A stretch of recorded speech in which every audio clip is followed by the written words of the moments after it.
Hi ಎಲ್ರಿಗೂ ನಮಸ್ಕಾರ. ಶೇಂಗಾನ ಹುರಿದು ಪೌಡ್ರ್ ಮಾಡಿಕೊಂಡು ಮಾಡುವಂಥ ಚಿಕ್ಕಿ ರೆಸಿಪಿ ಇದು ತುಂಬಾ ಚೆನ್ನಾಗಿರುತ್ತೆ. ನಾವು ಮಾಮೂಲಿ ಶೇಂಗಾನ ಹುರಿದು ಬರೀ ಬೀಜನ ಡೈರೆಕ್ಟಾಗಿ ಬೀಜನ ಚಕ್ಕಿ ಮಾಡ್ಕೊತಿದ್ವಲ್ಲ, ಆ ಚಕ್ಕಿಗಿಂತ ಈ ಚಕ್ಕಿ ತುಂಬಾ ಈಸಿ ಆಗುತ್ತೆ ಮಾಡ್ಕೊಳ್ಳೋದಕ್ಕೆ. ಹಾಗೆ ತಿನ್ನೋದಕ್ಕೂ ಕೂಡ ಮಕ್ಕಳಾಗಿದ್ದರೆ ಅಥವಾ ದೊಡ್ಡವರಾಗಿದ್ದರೆ ಎಲ್ಲರೂ ಕೂಡ ತುಂಬಾ ಇಷ್ಟ ಆಗುತ್ತೆ.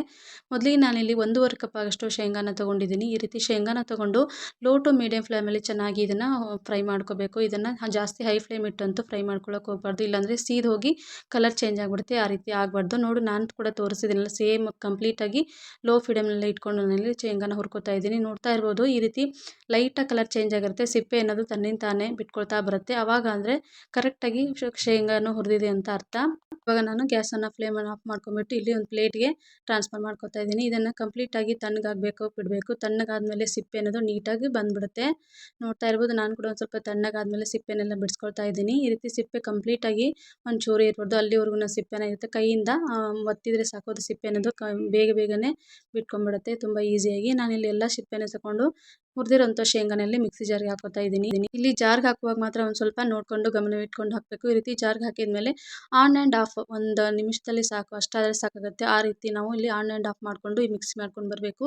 ಪೌಡ್ರ್ ಥರ ಎಲ್ಲ ಮಾಡ್ಕೊಳ್ಳೋಕೆ ಹೋಗಬಾರ್ದು, ತರಿಯಾಗಿರಬೇಕು. ಶೇಂಗಾ ಬೀಜ ಅನ್ನೋದು ಒಂದೊಂದು ಕಾಣಿಸ್ತಾನೆ ಇರಬೇಕು. ಈ ರೀತಿ ಆದರೆ ಶೇಂಗಾ ಚಕ್ಕಿ ಚೆನ್ನಾಗಿರುತ್ತೆ. ತೀರಾ ನುಣ್ಣಗಾಗ್ಬಿಟ್ರೆ ಶೇಂಗಾ ಚಕ್ಕಿ ಅನ್ನೋದು ಚೆನ್ನಾಗಿರೋದಿಲ್ಲ. ನೋಡ್ತಾ ಇರ್ಬೋದು, ನಾನು ಕ್ಯಾಮ್ರಾದಲ್ಲಿ ಅಷ್ಟು ನೀಟಾಗಿ ಕಾಣಿಸ್ತಿದ್ದೆ ಗೊತ್ತಿಲ್ಲ, ಬಟ್ ಸ್ವಲ್ಪ ತರಿಯಾಗಿ ನಾನು ಕೂಡ ರುಬ್ಕೊಂಡಿದ್ದೀನಿ. ಇವಾಗ ನಾನಿಲ್ಲಿ 1.5 ಕಪ್ ಶೇಂಗಾಗೆ 1 ಕಪ್ ಆಗಷ್ಟು ಬೆಲ್ಲನ ತೊಗೊಂಡಿದ್ದೀನಿ. ಇಷ್ಟ ಆದರೆ ಅಳತೆ ಕರೆಕ್ಟಾಗಿರುತ್ತೆ. ಇದಕ್ಕಿಂತ ಜಾಸ್ತಿ ಆದರೆ ಸ್ವೀಟ್ ಚೆನ್ನಾಗಿರಲ್ಲ ತಿನ್ನೋದಕ್ಕೆ. 1.5 ಕಪ್ ಶೇಂಗಾಗೆ 1 ಕಪ್ ಆಗುವಷ್ಟು ಬೆಲ್ಲ ಕರೆಕ್ಟಾಗಿರುತ್ತೆ. ಇಲ್ಲಿ ಒಂದು ಸ್ವಲ್ಪ ನೀರನ್ನು ಹಾಕಿ ಪಾಕನ ಕುದಿಸ್ಕೊಳ್ತಾ ಇದ್ದೀನಿ. ನೋಡ್ತಾ ಇರ್ಬೋದು, ಫಸ್ಟಿಗೆ ನಾನಿಲ್ಲಿ ಪಾಕನ ತೋರಿಸ್ತಾ ಇದ್ದೀನಿ. ಈ ರೀತಿ ಪಾಕನ ನಾವು ಮಧ್ಯಕ್ಕೆ ಹೊಸಬರಾಗಿದ್ದರೆ ಈ ರೀತಿ ಚೆಕ್ ಮಾಡ್ಕೊತಾ ಇರಬೇಕು. ನಾನಿಲ್ಲಿ ಫಸ್ಟಿಗೆ ತೋರಿಸ್ತಾ ಇದ್ದೀನಿ ನೋಡಿ. ಪಾಕ ಅನ್ನೋದು ಈ ರೀತಿ ಹಾಕಿದ ಮೇಲೆ ಕೂತ್ಕೊಳ್ಳುತ್ತೆ. ಆದರೆ ಇದನ್ನು ಜಗ್ಗಿದಾಗ ಕೈಯಿಂದ ಜಗ್ಗಿತು ಅಂದರೆ ಅದು ತಿನ್ನೋದಕ್ಕೆ ಚೆನ್ನಾಗಿರಲ್ಲ. ಅದು ಕೂಡ ಬಾಯಿಗೆ ಅಂಟು ಬರುತ್ತೆ, ಅಥವಾ ಅಗಿದು ತಿನ್ನಬೇಕಾಗುತ್ತೆ. ಈ ರೀತಿ ಕ್ರಿಸ್ಪಿಯಾಗಿ ಬರೋದಿಲ್ಲ. ನೋಡ್ತಾ ಇರ್ಬೋದು, ಈ ರೀತಿ ಆದರೆ ಪಾಕ ಇನ್ನೂ ಬಂದಿಲ್ಲ ಅಂತ ಅರ್ಥ. ಯಾಕಂದರೆ ಚಿಕ್ಕಿನ ಮಾಡುವಾಗ ಪಾಕ ಅನ್ನೋದು ಕರೆಕ್ಟಾಗಿರಬೇಕು. ಇದು ಈ ಮೇನ್ ಪ್ರೊಸೀಜರ್. ಇದನ್ನು ನಾವೇನಾದರೂ ಹಾಳು ಮಾಡ್ಕೊಂಡ್ಬಿಟ್ರೆ ಚಿಕ್ಕಿ ಅನ್ನೋದು ಹಾಳಾಗ್ಬಿಡುತ್ತೆ. ನಾನು ಹಂಗಾಗಿ ಇಲ್ಲಿ ಒಂದು 2-3 ಸರಿ ತೋರಿಸ್ತಾ ಇದ್ದೀನಿ ನೋಡಿ. ಇವಾಗ ಫಸ್ಟ್ ಒಂದು ಸರಿ ಚೆಕ್ ಮಾಡ್ಕೊಂಡಿದ್ದು, ಅವಾಗಿನ್ನ ಪಾಕ ಬಂದಿರಲಿಲ್ಲ. ಇವಾಗ ನೆಕ್ಸ್ಟ್ ಇನ್ನೊಂದು ಸರಿ ತೋರಿಸ್ತಾ ಇದ್ದೀನಿ ನೋಡಿ. ಈ ರೀತಿ ನೀರಲ್ಲಿ ಚೆಕ್ ಮಾಡ್ಕೊಂಡಿದ್ದೆ ಪಾಕ ಅನ್ನೋದು ಕರೆಕ್ಟಾಗಿ ಬರುತ್ತೆ. ನಾನು ಇವಾಗ ನೋಡಿ ಪಾಕನ ಈ ರೀತಿ ಹಾಕ್ತಾ ಇದ್ದೀನಿ. ಇದು ತಳಕ್ಕೋಗಿ ಗಟ್ಟಿಯಾಗಿ ಕುತ್ಕೋಬೇಕು. ಈ ರೀತಿ ಗಟ್ಟಿಯಾಗಿ ಕುತ್ಕೊಂಡ್ಮೇಲೆ ಅದನ್ನು ನಮಗೆ ತೆಗೆಯೋದು ಕಷ್ಟ ಆಗ್ತಿರಬೇಕು. ಈ ರೀತಿ ಇರಬೇಕು. ಹಾಗೆ ಕೈಯಿಂದ ಕಟ್ಟಾದರೆ ಪಟ್ ಅಂತ ಕಟ್ಟಾಗಬೇಕು. ಹಾಗೆ ಒಂದು ಸ್ವಲ್ಪ ಸೌಂಡ್ ಕೂಡ ಬರುತ್ತೆ. ಅದು ಕಟ್ಟಾಗಿ ಟಕ್ ಅಂತ ಸೌಂಡ್ ಆಗಬೇಕು ನೀರಲ್ಲಿ ಬೀಳಿಸಿದ್ರೆ. ನೋಡಿತೀರ ಆಗಿದೆ ಅಂದರೆ ಪಾಕ ಅನ್ನೋದು ಕರೆಕ್ಟಾಗಿ ಬಂದಿದೆ ಅಂತ. ಇವಾಗ ನಾನು ಪಾಕ ಆಗಿದ ತಕ್ಷಣ ಈ ರೀತಿ ಸ್ವಲ್ಪ ನಾನಿಲ್ಲಿ ಅಡುಗೆ ಸೋಡಾ ಹಾಕ್ತಾ ಇದ್ದೀನಿ. ಈ ಅಡುಗೆ ಸೋಡಾ ಹಾಕೋದ್ರಿಂದ ಕ್ರಿಸ್ಪಾಗಿರುತ್ತೆ ಶೇಂಗಾ ಚಿಕ್ಕಿ ಅನ್ನೋದು. ತುಂಬ ಹೊತ್ತು ಕೂಡ ಕ್ರಿಸ್ಪಿಯಾಗಿಯೇ ಇರುತ್ತೆ. ಹಾಗಾಗಿ ಬೇಕು ಅಂದರೆ ಹಾಕ್ಬೋದು, ಇಲ್ಲ ಕಂಪ್ಲೀಟಾಗಿ ಆಪ್ಷನಲ್ ಇದು. ಬಂತು ಅಂದರೆ ಸಾಕು. ಇದನ್ನು ಕಂಪ್ಲೀಟಾಗಿ ತಡ ಮಾಡಬಾರ್ದು. ಬೇಗನೆ ಮಿಕ್ಸಿ ಮಾಡ್ಕೊಂಡಿರ್ತಾನೆ ನಾವಿಲ್ಲಿ ಶೇಂಗಾ ಪೌಡ್ರನ್ನ ಹಾಕೋತಾ ಇದ್ದೀನಿ. ಶೇಂಗಾ ಪೌಡ್ರ್ ಹಾಕಿದ ಮೇಲೆ ಗ್ಯಾಸ್ ಮೇಲೆ ಕೂಡ ತುಂಬ ಹೊತ್ತು ಇಟ್ಕೊಳ್ಳೋಕೆ ಹೋಗ್ಬಾರ್ದು, ಯಾಕಂದರೆ ಇದು ಗಟ್ಟಿ ಆಗ್ತಾ ಬರುತ್ತೆ. ಗ್ಯಾಸ್ ಫ್ಲೇಮನ್ನು ಆಫ್ ಮಾಡ್ಕೊಂಡು ರೀತಿ ಚೆನ್ನಾಗಿ ಮಿಕ್ಸ್ ಮಾಡ್ಕೋಬೇಕು. ಈ ರೀತಿ ಮಿಕ್ಸ್ ಮಾಡಿಕೊಂಡು ಅದು ಇನ್ನೂ ಗಟ್ಟಿ ಆಗ್ತಾ ಬರ್ತಿದೆ ಅಂದರೆ ಇಮಿಡಿಯೇಟಾಗಿ ನಾವಲ್ಲಿ ಬೇರೆ ಪಾತ್ರೆಗೆಲ್ಲ ಹಾಕೋಬೇಕಾಗುತ್ತೆ. ನಾನಿಲ್ಲಿ ಹೋಳಿಗೆ ಶೀಟ್ ಮೇಲೆ ಹಾಕಿ ಈ ರೀತಿ ಲಟ್ಟಿಸ್ಕೊಂಡು ಅಗಲ ಮಾಡ್ಕೋತಾ ಇದ್ದೀನಿ. ಅದು ಕ್ಲಿಪ್ ಒಂದು ಸ್ವಲ್ಪ ಮಿಸ್ ಆಗಿತ್ತು, ಕ್ಯಾಮ್ರಾ ಆನ್ ಆಗಿರಲಿಲ್ಲ. ನನ್ನ ಮಕ್ಳಿಗೂ ಕಾಯ್ತಾ ಇದ್ರು ಈ ಚಕ್ಕಿ ತಿನ್ನಬೇಕು ಅಂತ. ಸೊ ಅವ್ರ ಗಡಿಬಿಡಿಲಿ ನಾನು ಕ್ಯಾಮ್ರಾ ಆನ್ ಮಾಡೋದನ್ನೇ ಮರ್ತಿದ್ದೆ, ಕ್ಷಮಿಸಿ.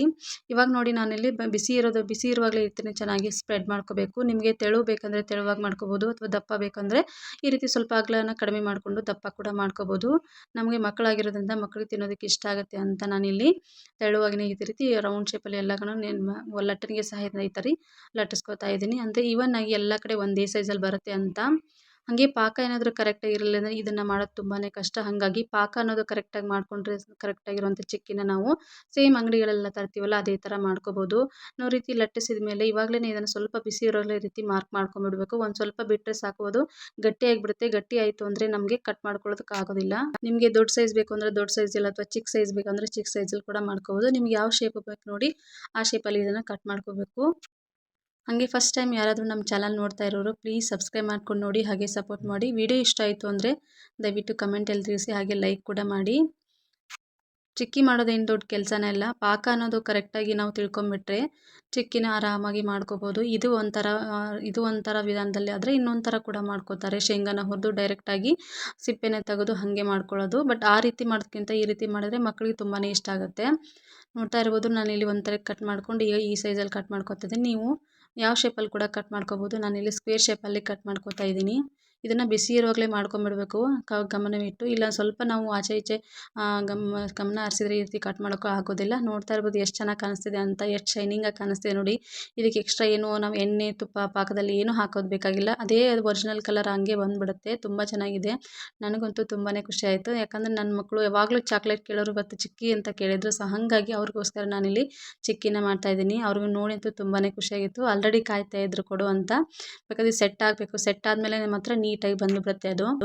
ಇವಾಗ ಇದನ್ನು ಕಂಪ್ಲೀಟಾಗಿ ತಣ್ಣಗಾಗೋದಕ್ಕೆ ಬಿಡಬೇಕು. ನಾನು ಕೂಡ ಇಲ್ಲಿ ಒಂದು 5ರಿಂದ 10 ನಿಮಿಷ ತಣ್ಣಗಾಗೋದಕ್ಕೆ ಬಿಟ್ಟಿದ್ದೆ. ನೋಡ್ತಾ ಇರ್ಬೋದು ಕೈಗೆ ಒಂಚೂರು ಏನೂ ಅಂಟ್ಕೊಳ್ಳೋದಿಲ್ಲ. ಆಲ್ರೆಡಿ ನೋಡು ಜಸ್ಟ್ ನಾನು ತೋರಿಸ್ಬೇಕಂತ ನಾನು ಎತ್ತಾ ಇದ್ದರೆ ಸಾಕು, ಅದು ತನ್ನಿಂದ ತಾನೇ ಕಟ್ಟಾಗ್ತಾ ಬರ್ತಾಯಿತ್ತು. ಯಾಕಂದರೆ ನಾವು ಆಲ್ರೆಡಿ ಮಾರ್ಕ್ ಮಾಡ್ಕೊಂಡಿರ್ತಿಲ್ವ, ಸೊ ಹಾಗಾಗಿ ಅದು ಮಾರ್ಕ್ ಹೆಂಗಿರುತ್ತೆ ನೋಡಿ ಹಂಗೆ ಕಟ್ಟಾಗ್ತಾನೆ ಬರುತ್ತೆ. ತುಂಬ ಚೆನ್ನಾಗಿ ಬರುತ್ತೆ ಚಿಕ್ಕಿ ಮಾತ್ರ. ಕರೆಕ್ಟಾಗಿ ತುಂಬ ಕ್ರಿಸ್ಪಿಯಾಗಿರುತ್ತೆ. ನಾವು ಸೋಡಾ ಹಾಕಿರ್ತೀವಲ್ಲ, ತುಂಬ ಕ್ರಿಸ್ಪಿಯಾಗಿರುತ್ತೆ. ಶೇಂಗಾನ ಹುರಿಯೋದು ಅಷ್ಟೇ, ಶೇಂಗಾ ಹುರಿಯೋದಾಗಲಿ ಅಥವಾ ಪಾಕ ಮಾಡ್ಕೊಳ್ಳೋದಾಗಲಿ ಕರೆಕ್ಟಾಗಿ ಮಾಡಿದ್ರೆ ಮಾತ್ರ ಚಿಕ್ಕಿ ಟೇಸ್ಟ್ ಆಗಲಿ, ಚಿಕ್ಕಿ ಕನ್ಸಿಸ್ಟೆನ್ಸಿ ಆಗಲಿ ತುಂಬ ಚೆನ್ನಾಗಿ ತುಂಬ ಕರೆಕ್ಟಾಗಿ ಬರುತ್ತೆ. ನೋಡ್ತಾ ಇರ್ಬೋದು ಎಷ್ಟು ಶೈನಿಂಗ್ ಆಗಿದೆ ಅಂತ. ತುಂಬ ಚೆನ್ನಾಗಿ ಬರುತ್ತೆ ನೋಡಿ. ಕಟ್ ಆದಮೇಲೆ ಟಕ್ ಅಂತ ಮುರಿಬೇಕು ಅದು. ಹಾಗಾದರೆ ಸಾಕು, ಕರೆಕ್ಟಾಗಿರೋ ಪಾಕದಲ್ಲಿ ಚಿಕ್ಕಿ ರೆಡಿ ಆಗಿದೆ ಅಂತ ಅರ್ಥ. ಈ ಚಿಕ್ಕಿ ಅನ್ನೋದು ಮಕ್ಕಳಿಗೆ ಅಷ್ಟೇ ಅಲ್ಲ, ದೊಡ್ಡವ್ರಿಗೂ ತುಂಬಾ ಇಷ್ಟ ಆಗುತ್ತೆ. ಹಾಗೆ ಆರೋಗ್ಯಕ್ಕೂ ತುಂಬ ಒಳ್ಳೆಯದು. ಚಾಕ್ಲೇಟ್ ಬೇಕು ಅಂತ ಕೇಳಿದ್ರೆ ಈ ರೀತಿ ನಾವು ಮನೆಯಲ್ಲಿ 1 ಕಪ್ ಶೇಂಗಾನ ಹುರಿದು ಮಾಡ್ಕೊಂಬಿಟ್ರೆ ಇಷ್ಟೆಲ್ಲ ಚಿಕ್ಕಿನ ನಾವು ಆರಾಮಾಗಿ ಮಾಡ್ಕೋಬೋದು. ಖಂಡಿತ ಒಂದ್ಸರಿ ಟ್ರೈ ಮಾಡಿ ನೋಡಿ, ತುಂಬ ಚೆನ್ನಾಗಿ ಬರುತ್ತೆ. ಪಾಕ ಅನ್ನೋದು ಕರೆಕ್ಟಾಗಿ ಮಾಡ್ಕೊಂಬಿಟ್ರೆ ಸಾಕು, ಕರೆಕ್ಟಾಗಿರುವಂಥ ಚಿಕ್ಕಿ ರೆಡಿನೇ ಆಗಿಬಿಡುತ್ತೆ.